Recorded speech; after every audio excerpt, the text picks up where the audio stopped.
तो सभी भाइयों एवं बहनों को नमस्कार। स्वागत है आपका आपके अपने चैनल सक्सेस जंक्शन एक कदम सफलता की ओर में। मेरा नाम है अतुल शुक्ला और हम लेकर के आ गए हैं आपके लिए मध्य प्रदेश महिला सुपरवाइजर भर्ती 2025 17 मार्च सेकेंड शिफ्ट का एग्जाम एनालिसिस।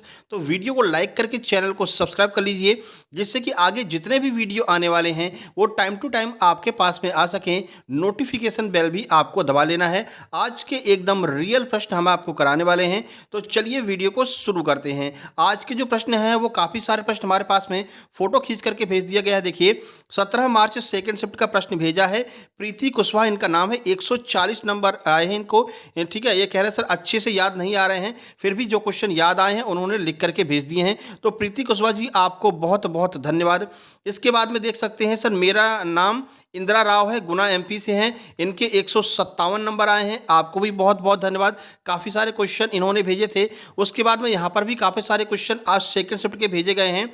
इनका नाम तो यहाँ पर नहीं दिया है, इन्होंने नाम नहीं बताया अपना, लेकिन इनके 159 नंबर, हाँ उर्मिला जी हैं, उर्मिला जी हैं, इनके 159 नंबर आए हैं, ठीक है। और इन्होंने काफ़ी सारे प्रश्न हमारे पास में भेजे हैं और ये जितने भी लोग हैं सब ने हमारे सुपर सिलेक्शन नोट्स ले रखे हैं और काफ़ी अच्छे नंबर यहाँ पर देखने को मिल रहे हैं, ठीक है। तो जो लोग सुपर सिलेक्शन नोट्स लेकर के एग्जाम देने जा रहे हैं वो कम से कम 150 प्लस तो उनके नंबर आ ही रहे हैं, अगर उन्होंने 2-4 दिन पहले ही लिया है, ठीक है। और जो लोग पहले से लेकर के पढ़ रहे हैं उनके देखिए 176 नंबर आ रहे हैं। देखिए नाम इनका साक्षी जैन है, आज सुबह आपको बताया था, ठीक है। उसके बाद में सोलंकी जी हैं, अजय सोलंकी जी, यहाँ पर आप देख रहे होंगे हमारे सुपर सिलेक्शन नोट्स इन्हें ले रखे हैं। 5 से 6 दिन में इनके 157 नंबर आए हैं, ठीक है। इसके बाद यहाँ पर देखेंगे 182 नंबर सानिया खान दीदी के हैं। यहाँ पर देख सकते हैं इन्होंने भी जो है सुपर सिलेक्शन नोट्स ले रखे हैं। तो अगर आपको भी सुपर सिलेक्शन नोट्स चाहिए, आपने भी अच्छी तैयारी की है लेकिन फिर भी आपके नंबर अच्छे नहीं आ रहे हैं और आपका कॉन्फिडेंस एकदम डाउन है, तो ऐसे में आप हमारे सुपर सिलेक्शन नोट्स ले सकते हैं, जो मात्र 199 रुपये में आपको मिलने वाले हैं, ठीक है।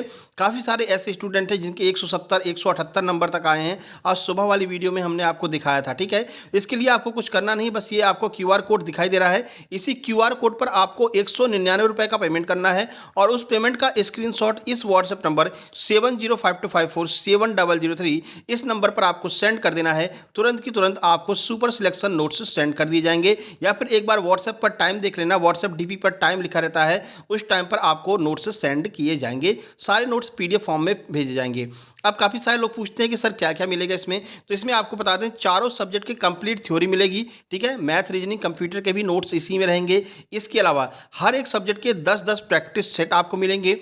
इसके अलावा हमने जो 7 ब्रह्मास्त्र कराए हैं वो सातों ब्रह्मास्त्र की पीडीएफ आपको मिलेगी और सुपर मैराथन जो क्लास कराई है, हर सब्जेक्ट के सुपर मैराथन कराई हैं, वो सारी सुपर मैराथन की पीडीएफ मिलेगी। और मेन टॉपिक के टॉप 100 प्रश्न कराए हैं, जैसे कि एक्ट हो गया, अधिनियम आपके हो गए, ठीक है, पंचवर्षीय योजनाएं हो गई, ठीक है, बीमारियां हो गई, इन सब के हमने क्या है टॉप 100 प्रश्न करा रखे हैं। वो टॉप 100 प्रश्नों की पीडीएफ भी आपको मिलने वाली है। इतनी सारी चीज़ें मात्र 199 रुपये में मिलने वाली है। और जो लोग इसको लेकर के तैयारी करके गए हैं, अगर 2-4 दिन से तैयारी कर रहे हैं तो भी उनके आराम से 150 प्लस नंबर आए हैं। और जिन लोगों को अगर 7 से 8 दिन का भी टाइम मिल गया है तो उनके सानिया खान दीदी की तरह 182 नंबर, और कल आपको बताया था उनके 178 नंबर आए हैं, साक्षी जैन जी की तरह 176 नंबर, ऐसे भी नंबर लोग लेकर के आ रहे हैं, ठीक है।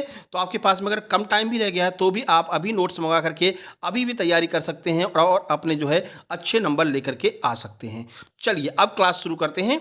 देखिए, और आपका अगर एग्जाम है तो भाई हाथ जोड़कर निवेदन है, आप भी अपने प्रश्नों को अपने नाम के साथ में इस व्हाट्सएप नंबर पर जरूर भेजिएगा एग्जाम सेंटर से निकलने के तुरंत बाद में, जैसे कि आज इन सब लोगों ने भेजे हैं प्रश्न, उन्हीं प्रश्नों को हम यहाँ पर सॉल्व करने वाले हैं। चलो पहला प्रश्न है, खसरे से बचाव के लिए कौन सी वैक्सीन लगाई जाती है? 7 से 8 बार आपको करा चुके हैं, जब से एग्जाम एनालिसिस करा रहे हैं 4-5 बार यह वैक्सीन आ चुकी है, ठीक है। इसीलिए आपसे कहते हैं सारे एग्जाम एनालिसिस की वीडियो आप लोग जरूर देखा कीजिए, क्योंकि 10 से 12 नंबर तो हमारे एग्जाम एनालिसिस से ही आ जाते हैं। चलो, तो खसरे के बचाव के लिए हम खसरा, मम्स और रुबेला, जिसे हम एमएमआर कहते हैं, एमएमआर की वैक्सीन लगाते हैं। अब कुछ महत्वपूर्ण जानकारी देख लीजिए, क्योंकि यहाँ से डीपली प्रश्न भी बन रहे हैं। तो देखिए एमएमआर है क्या, इसके बारे में कुछ जानकारी देखिए। तो यह एक संयुक्त टीका है जो खसरा, मम्स जिसे हम कंठमाल कहते हैं, ठीक है, और रुबेला जिसे हम जर्मन खसरा कहते हैं, इन तीनों से हमको सुरक्षा प्रदान करता है। कैसे काम करता है, तो काम करने का तरीका देख लीजिए। यह आपके शरीर को इन बीमारियों के खिलाफ प्रतिरक्षा विकसित करने में मदद करता है, यानी कि इम्यूनिटी बूस्ट करता है। इन जो बीमारियां हैं इनसे लड़ने के लिए प्रतिरक्षा प्रणाली तैयार करता है। कब लगवाना चाहिए? तो यह आमतौर पर बच्चों को 12 से 15 महीने की उम्र में और फिर 4 से 6 साल की उम्र में दिया जाता है। तो ये सारी जानकारी खसरा के टीके के बारे में है, जिसे हम MMR वैक्सीन भी कहते हैं। अभी एक बार MMR का फुल फॉर्म भी पूछ लिया था, तो ऊपर हमने आपको फुल फॉर्म भी बता दिया है। ठीक है, चलिए देखो, अब यहाँ पर अगला प्रश्न है डिप्थीरिया। डिप्थीरिया लगातार आपके एग्जाम में आ रहा है, आज सुबह भी आपको बताया था, और देखिए घुमा फिरा करके ये प्रश्न आज पूछा गया है सेकंड शिफ्ट में भी, कि डिप्थीरिया का जीवाणु किस मार्ग से हमला करता है? तो ये श्वसन तंत्र के द्वारा हमारे शरीर के अंदर प्रवेश करता है। कल भी आपको बताया था, फिर से बता दे रहे हैं। मान लीजिए यह एक बालक है, ठीक है, और इस बालक के ये गला है, तो ये बाकी पेट वगैरह हाथ पैर है, ये क्या करता है जीवाणु, ये इसके मुंह से प्रवेश करता है श्वसन मार्ग से, और गले में जाकर के एक जाला बना देता है, जिससे कि यह बच्चा ना तो सांस ले पाता है, ना यह खाना खा पाता है, और इसको हम गलघोटू कहते हैं। तो इस गला घुटने की वजह से इसकी मृत्यु भी हो सकती है। यही आपका डिप्थीरिया है। अब चलिए कुछ डिटेल में देख लेते हैं। देखो, डिप्थीरिया मुख्य रूप से संक्रमित व्यक्ति के खांसने या छींकने से निकलने वाली बूंदों के माध्यम से, सांस के माध्यम से आपके अंदर प्रवेश करता है। ठीक है, यह बीमारी दूषित वस्तुओं या कपड़े के सीधे संपर्क से भी फैल सकती है। यानी अगर किसी व्यक्ति को डिप्थीरिया हुआ है और वह आपके सामने खांस या फिर छींक रहा है, तो जो बूंदें निकलेंगी उसके माध्यम से यह जो बीमारी है वो आपके अंदर भी प्रवेश कर सकती है। तो भाई बच के रहिएगा, ठीक है ना। इसीलिए मास्क वगैरह बनाए गए हैं, ठीक है, इनका यूज़ किया करो भीड़ भाड़ वाली जगह पर। एक बार स्थापित होने के बाद बैक्टीरिया विषाक्त पदार्थ पैदा कर सकता है। अगर ये एक बार आपके अंदर चला गया तो वह फिर गले में ही जाकर रुक जाता है, वहाँ पर जाला बनाना चालू कर देता है, ठीक है ना, जो शरीर के ऊतकों को भी नुकसान पहुंचाता है, और अंदर पहुंच करके जितने भी आपके ऑर्गन्स हैं उन सबको भी ये फेल करने का काम करता है। तो बैक्टीरिया से यह बीमारी होती है। चलिए अगला प्रश्न देखिए, फॉलिक एसिड। फॉलिक एसिड के बारे में आपको बहुत अच्छे से हमने समझाया था, आज फॉलिक एसिड का ये प्रश्न आ गया है, तो चलिए इसको भी सॉल्व कर लेते हैं। क्या पूछा गया था? फॉलिक एसिड हमारे ब्लड आरबीसी को किस प्रकार से प्रभावित करता है? आरबीसी के बारे में आपको पता है। अब आपको आज का प्रश्न है आपका, जो आपको कमेंट बॉक्स में कमेंट करना है, आरबीसी का फुल फॉर्म क्या होता है? डब्ल्यूबीसी का मैं बता दे रहा हूं, व्हाइट ब्लड कार्पल्स होता है। आपको आरबीसी का फुल फॉर्म कमेंट बॉक्स में कमेंट करके लिखना है। चलिए अब देखते हैं इसके बारे में कुछ महत्वपूर्ण जानकारी। फॉलिक एसिड, जिसे विटामिन B9 या फिर फॉलेट भी कहा जाता है, ठीक है, ध्यान रखना, विटामिन B9 भी इसे कहते हैं, फॉलेट भी इसी को कहते हैं, लाल रक्त कोशिकाओं आरबीसी के निर्माण और कार्य के लिए अत्यंत महत्वपूर्ण होता है। इसकी कमी से एनीमिया हो सकता है, ठीक है। अब ये एनीमिया क्या होता है? तो रक्त से संबंधित एक बीमारी है जिसे हम एनीमिया कहते हैं, जिसमें थकान, कमजोरी और सांस लेने में तकलीफ जैसे लक्षण सामने आते हैं, ठीक है। देखो, लाल रक्त कोशिकाओं का निर्माण कैसे होता है ये भी देख लो थोड़ा सा, क्योंकि यहाँ से प्रश्न बनेगा। तो फॉलिक एसिड डीएनए संश्लेषण और कोशिका वृद्धि में महत्वपूर्ण भूमिका निभाता है, जो लाल रक्त कोशिकाओं के निर्माण और परिपक्वता के लिए आवश्यक है। और लाल रक्त कोशिकाओं का निर्माण बोन मैरो में होता है। ये भी हमने आपको कई बार बताया है, आपके एग्जाम में आगे पूछा जा सकता है, ठीक है। और आरबीसी के बारे में ऑलरेडी हम एक जो है आर्टिकल्स बना करके डाल चुके हैं अपने फेसबुक पेज पर। आपको पता है ना फेसबुक पेज के बारे में? फेसबुक पर हमारा सक्सेस जंक्शन के नाम से एक पेज बना रखा है, 1.6 के यहाँ पर सब्सक्राइबर हैं, और सिल्वर प्ले बटन हमारा वहाँ पर लगा हुआ है, उसको आप लोग सर्च करके ज्वाइन कर लीजिए। बाकी डिस्क्रिप्शन बॉक्स में आपको ये सारी लिंक मिल जाएंगी। फेसबुक पेज पर हम आर्टिकल्स डालते हैं छोटे छोटे, उसको आप कर लेना। आज हमने डायरिया डिप्थीरिया पर डाला है, उसको भी जाकर के पढ़ लेना। इसके अलावा इंस्टाग्राम पर हमारी आईडी है सक्सेस जंक्शन 777 के नाम से, उसको आप लोग जरूर ज्वाइन कर लेना। वहाँ पर हमने शॉर्टकट की एक रील बना करके डाल दी है। इसके अलावा अंतःस्रावी ग्रंथियों की रील बनाकर डाल दी है, तो वहाँ पर भी आपको पढ़ाई वाली सारी चीज़ें मिलती रहेंगी। तो ये सब आपको ज्वाइन कर लेना है, ठीक है ना। नीचे व्हाट्सएप ग्रुप की लिंक भी डिस्क्रिप्शन बॉक्स में दी गई है, उसको भी आप ज्वाइन कर लीजिए, वहां पर भी आपको काफी सारी पीडीएफ मिलती रहती हैं। चलिए, ऑस्टियोमेलेसिया किसकी कमी के कारण होता है? मोस्ट इंपोर्टेंट प्रश्न है। ऑस्टियोपोरोसिस हो गया, ऑस्टियोमेलेसिया हो गया, ये सब विटामिन डी की कमी के कारण होते हैं, और ये लगातार बार बार पूछा जा रहा है कुपोषण टॉपिक के अंदर। चलिए इसको कंप्लीट कर लेते हैं। देखो, ऑस्टियोमलेशिया सबसे आम तौर पर विटामिन डी की कमी के कारण विकसित होता है। और हमें विटामिन डी कहाँ से प्राप्त होता है, यह आपको आज कमेंट बॉक्स में कमेंट करना है। आज का दूसरा प्रश्न, विटामिन डी हमें कहाँ से मिलता है? प्राकृतिक रूप से। सबको पता है, बहुत अच्छे से पढ़ा रखा है, ठीक है। देखो, यह अक्सर पर्याप्त धूप लो भैया, आंसर ही मिल गया आपको। पर्याप्त धूप ना मिलने से होता है, लेकिन यह आपके द्वारा खाए जाने वाले खाद्य पदार्थों से पर्याप्त विटामिन डी ना मिलने से भी हो सकता है। देखो, एक तो हमें सूर्य की मदद से मिलता है, ठीक है, सूरज मामा की मदद से मिलता है, ठीक है, ये प्राकृतिक रूप से मिल रहा है। दूसरे, हम इनको जो है विटामिन डी को गोलियों के माध्यम से भी लेते हैं और कुछ खाद्य पदार्थ भी होते हैं जहाँ से हमें विटामिन डी मिलता है। अब विटामिन डी करता क्या है हमारे लिए? तो विटामिन डी कैल्शियम अवशोषण और हड्डियों के स्वस्थ बनाए रखने के लिए महत्वपूर्ण भूमिका निभाता है। यानी कि हमारी हड्डियों से संबंधित जो भी बीमारी होगी, अगर ऑप्शन में आपको विटामिन डी दिया है तो आपको आंसर विटामिन डी ही लगाना है। 99% वही आपका सही आंसर हो जाएगा। आगे बढ़ते हैं, अगला देखते हैं। कंडीशन वाला प्रश्न आ गया। देखिए कंडीशन में क्या बन रही है। आप एक आंगनवाड़ी कार्यकर्ता हैं, एक गर्भवती माता को उसके शिशु के बारे में डाइट चार्ट बताने के लिए क्या क्या प्रयास करेंगे। एक माता है जो गर्भवती है, ठीक है, गर्भवती है तो फिर उसको खुद का चार्ट बनवाना होगा, है ना। गलती से लिख गया, उन लोगों ने गलती से लिख करके भेज दिया दीदी ने, वो खुद का चार्ट बनवाएगी। क्योंकि तो गर्भवती माता शिशु का चार्ट क्या करेगी बनवा करके, ठीक है। या तो बहुत एडवांस लोग होते हैं तो भले ही बनवा लें, नहीं तो एक गर्भवती माता को शिशु का चार्ट नहीं बनाना रहता है। एक धात्री माता को, यहाँ पर होगा धात्री, ठीक है। धात्री माता जो है, धात्री का अर्थ होता है जो स्तनपान करा रही है, तो धात्री माता को अपने शिशु के लिए डाइट चार्ट बनवाना है कि क्या क्या चीज़ें हम उसको खिलाएं, क्या क्या चीज़ें नहीं खिलाएं। तो इसके बारे में बताने के लिए आप क्या करेंगे, यह एक कंडीशन बनेगी। 4 आपको ऑप्शन दिए रहेंगे कि आप उसको एक चार्ट बना करके प्रिपेयर करके देंगी। आप उसको आंगनवाड़ी कार्यकर्ता के बारे में मतलब बताएंगी, तो आंगनवाड़ी कार्यकर्ता से उसका क्या लेन देना है, या फिर आप उसको मना कर देंगी हम डाइट चार्ट नहीं बनाएंगे, आप उससे कहेंगे अपने घर पर खुद बनाकर खा लो। तो ये 3 चीज़ें जो है वो आपकी नेगेटिव रहेंगी, एक चीज़ पॉजिटिव रहेगी। तो जो पॉजिटिव रहेगी कंडीशन वाले प्रश्नों में वही आपका आंसर होता है। तो थोड़ा सा आपके दिमागी समझ पर भी ये प्रश्न बन रहे हैं, तो बहुत अच्छे से आपको प्रश्न को पढ़ना है, थोड़ा सा टाइम देना है, उसके बाद आपको आंसर लगाना है, ठीक है। चलिए, विटामिन बी 1 का नाम आपसे पूछा गया था, ठीक है। जो दीदी ने फोटो बना भेजा था ना लिख करके, उन्होंने बताया विटामिन बी 1, ओमेगा 3, ये सारे क्वेश्चन मिले हैं, ठीक है। तो देख लीजिए, विटामिन बी 1 का रासायनिक नाम थायमिन होता है, पहले भी आपको पढ़ा चुके हैं। बाकी आपको बता दें, विटामिन की पीडीएफ हमने दे रखी है ना, केवल विटामिन की नहीं दी है, अलग से नहीं दी, हाँ अलग से भी दी है, हाँ जी, अलग से vitamin A B C D E, मतलब कि जितने भी विटामिन होते हैं इनकी पीडीएफ अलग से भी हमने दे रखी है, ठीक है। तो ये पीडीएफ आपको कहाँ पर मिलेगी, टेलीग्राम चैनल पर दी गई है। सक्सेस जंक्शन लाइव के नाम से टेलीग्राम चैनल है, लिंक डिस्क्रिप्शन बॉक्स में दी गई है। तो ये जो छोटी छोटी पीडीएफ है वो हमने जो है टेलीग्राम पर डाल रखी है, और ग्रुप में भी डाल रखी है, व्हाट्सएप ग्रुप में भी, तो वो भी आप जाकर डाउनलोड कर लेना। ब्रह्मास्त्र 8 और ब्रह्मास्त्र 9, ये 2 ब्रह्मास्त्र जो हैं कंडीशन वाले प्रश्नों से भरपूर हैं, ठीक है। तो इनको हमने क्या है सबके लिए खोल रखा है, और ये दोनों ब्रह्मास्त्र हमने Telegram channel success junction live और व्हाट्सएप ग्रुप दोनों में डाल दिया है। तो ये भी जाकर के आप लोग डाउनलोड कर सकते हैं, ठीक है। तो जो थोड़े बहुत जो आपके पीडीएफ हैं, एक दो पीडीएफ हमने जो है वहाँ पर भी डाल रखे हैं टेलीग्राम ग्रुप में भी, तो वहाँ से भी आपको आइडिया लग सकता है। बाकी 199 वाले में कंप्लीट पैकेज आपको मिलेगा। एक बार आप अगर कंप्लीट कर लेते हैं तो आप आराम से अच्छे खासे 160, 159, 169, 70 तक भी नंबर आराम से लेकर के आ सकते हैं, अगर 3 से 4 दिन भी आपके एग्जाम में बचे हुए हैं। अब ये आपके ऊपर डिपेंड करता है कि आप कितनी जल्दी इन नोट्स को कंप्लीट करते हैं, ठीक है ना। चलिए, थायमिन के बारे में बता दें तो यह विटामिन बी 1 का रासायनिक नाम होता है। इसका कार्य क्या होता है ये देख लो। तो यह भोजन को ऊर्जा में बदलने और तंत्रिका तंत्र को स्वस्थ रखने में मदद करता है।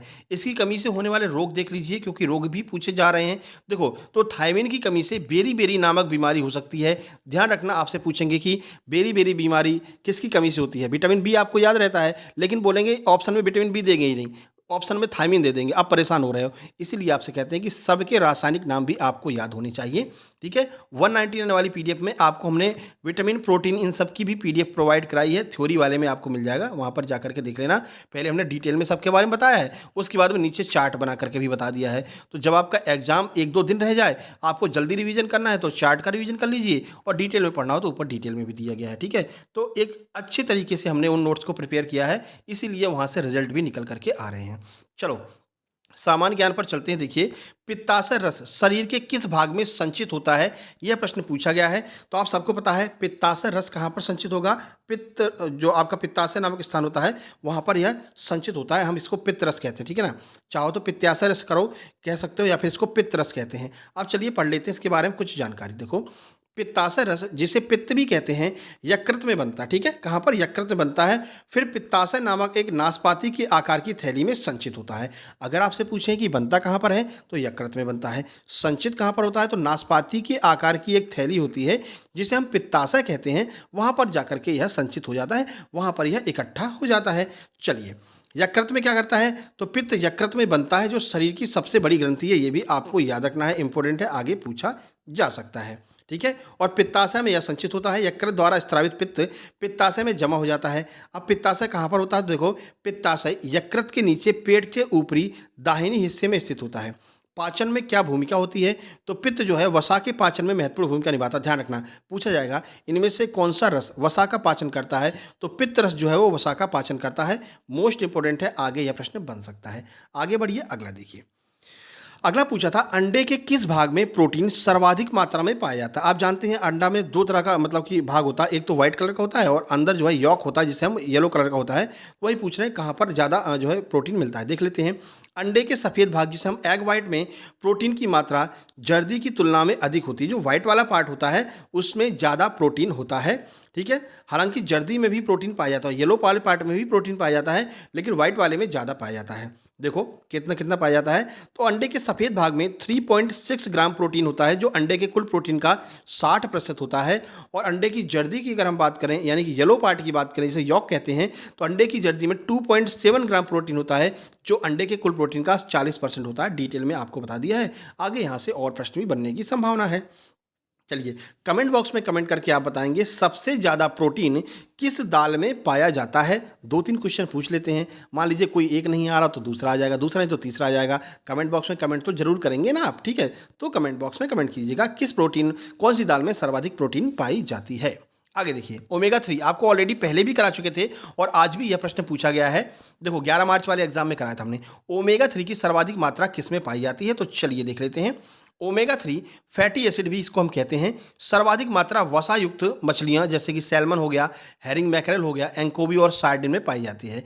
साथ ही अलसी के बीज, चिया बीज, अखरोट और कुछ शैवालों में भी यह मात्रा अच्छी खासी पाई जाती है। तो जो लोग अगर मांसाहारी हैं तो वो इसका सेवन कर सकते हैं, जो शाकाहारी हैं वो अखरोट, अलसी के बीज इन सब का भी सेवन कर सकते हैं। इसमें भी ओमेगा 3 या फिर फैटी एसिड मिलता है, ठीक है। आगे बढ़िए, अगला देखिए। देखो एक और कंडीशन वाली प्रश्न आ गई।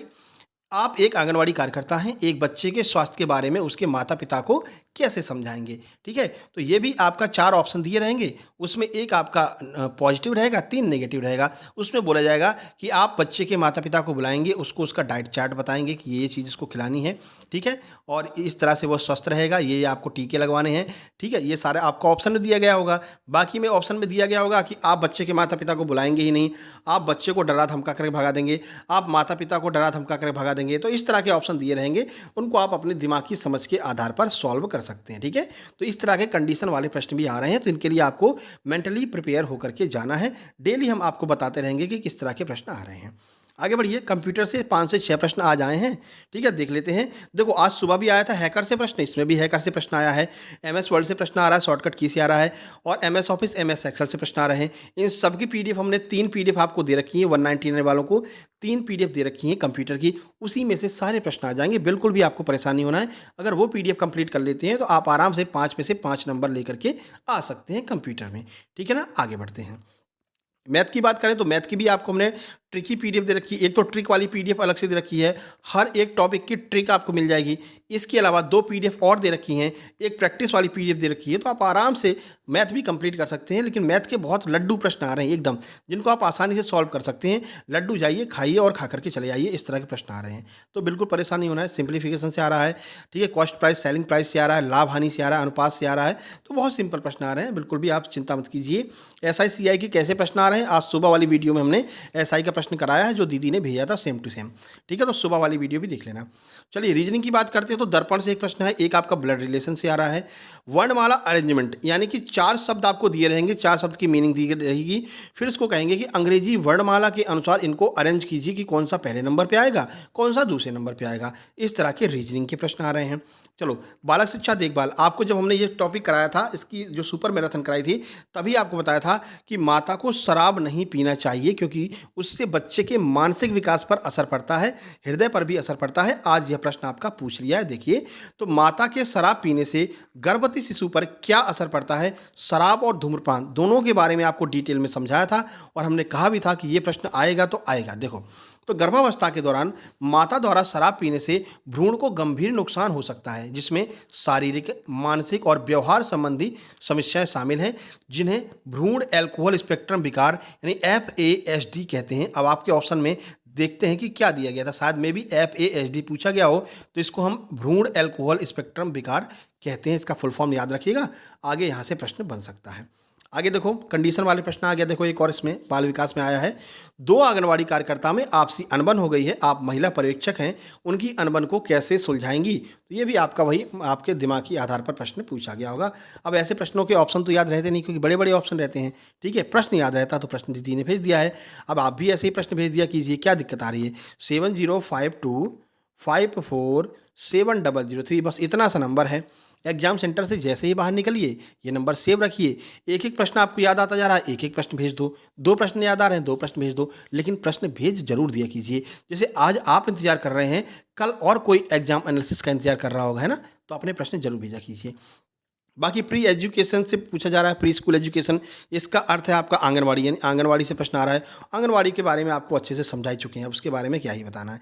चलिए प्रबंधकीय कौशल की बात करते हैं। 12 नंबर का पैराग्राफ आ रहा है, ठीक है, जिसमें सकारात्मक माता पिता, इनके ऊपर एक पैराग्राफ आया था और स्वच्छता के ऊपर एक पैराग्राफ आया था। 6 प्रश्न दोनों पैराग्राफ से आए हैं, ठीक है। तो कोशिश करेंगे कि कल सुबह आपके लिए एक वीडियो ले आएँ जिसमें 2 पैराग्राफ सॉल्व कराएंगे, कुछ ट्रिक बताएंगे कैसे पैराग्राफ को सॉल्व कर सकते हैं। अगला देखिए, 12वीं पंचवर्षीय योजना का उद्देश्य से प्रश्न आया था। ऑलरेडी आपको पहले भी इसके बारे में बहुत सारी चीज़ें बता चुके हैं, देख लेते हैं एक बार फिर से। 12वीं पंचवर्षीय योजना अवधि 2012 से 17 का मुख्य उद्देश्य 8% की औसत आर्थिक वृद्धि दर हासिल करना था। साथ ही समावेशी विकास, गरीबी में कमी, शिक्षा, स्वास्थ्य और बुनियादी ढांचे में सुधार पर भी ध्यान केंद्रित करना था। कुछ प्रमुख तथ्य देख लीजिए। सबसे पहले आर्थिक विकास, तो आर्थिक विकास में क्या लक्ष्य था? 8% की औसत वार्षिक आर्थिक वृद्धि दर थी, ठीक है। समावेशी विकास में क्या था? तो सभी के लिए विकास सुनिश्चित करना, जिसमें गरीबी, असमानता, सामाजिक भेदभाव को कम करना था। रोजगार सृजन क्या था? 50 मिलियन नए अवसर प्रदान किए जाएंगे। शिक्षा का क्या उद्देश्य था? देखो, तो स्कूल नामांकन में लिंग और सामाजिक अंतर को दूर करना। आज ये सुबह यही वाला प्रश्न पूछा गया था। उच्च शिक्षा तक पहुंच बनाना, ये प्रश्न था। इसके बाद में स्वास्थ्य में क्या था? तो 0 से 3 वर्ष की आयु के बच्चों में कुपोषण को कम करना, ये स्वास्थ्य का टारगेट था। बाकी इस तरह से पूरा यहाँ पर बिजली के बारे में हमने बता रखा है, आप लोग देख लेना। चलो भैया, टच स्क्रीन मोबाइल कम्युनिकेशन से बहुत सारे प्रश्न आ रहे हैं, आइए देख लेते हैं। आज मोबाइल कम्युनिकेशन के प्रश्न मिल गए हैं तो क्यों ना सॉल्व कर लिया जाए। टच स्क्रीन मोबाइल क्या होता है, यह पूछा गया था। तो देखिए, टच स्क्रीन मोबाइल एक ऐसा डिवाइस होता है जिसमें डिस्प्ले स्क्रीन पर सीधे उंगलियों या फिर अन्य उपकरणों के स्पर्श करके नियंत्रण किया जाता है, जैसे स्मार्टफोन हो गया, टैबलेट हो गया, अन्य मोबाइल डिवाइस हो गए। अब टच स्क्रीन के बारे में क्या होता है, आप टच स्क्रीन पर ही तो देख रहे हैं वीडियो, है ना, तो इसके बारे में तो आप सब जानते हैं। मोबाइल नेटवर्क से पूछा गया था कि मोबाइल नेटवर्क क्या होता है। तो देखिए, मोबाइल नेटवर्क एक ऐसी संचार प्रणाली है जो मोबाइल फ़ोन और अन्य वायरलेस उपकरणों को सीधे रेडियो तरंगों के माध्यम से एक दूसरे को जोड़ती है और इंटरनेट के उपयोग को आसान बनाती है। तो ये आपका मोबाइल नेटवर्क हो गया।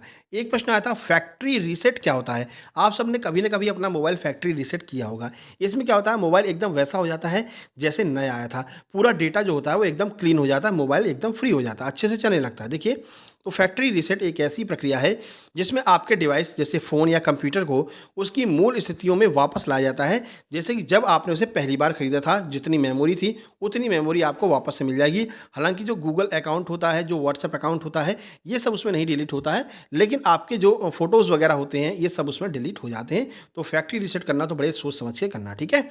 चलिए, तो ये आज का एग्जाम एनालिसिस था। कैसा लगा कमेंट बॉक्स में कमेंट कीजिए। अपने प्रश्नों को इस नंबर पर जरूर भेजना है आपको।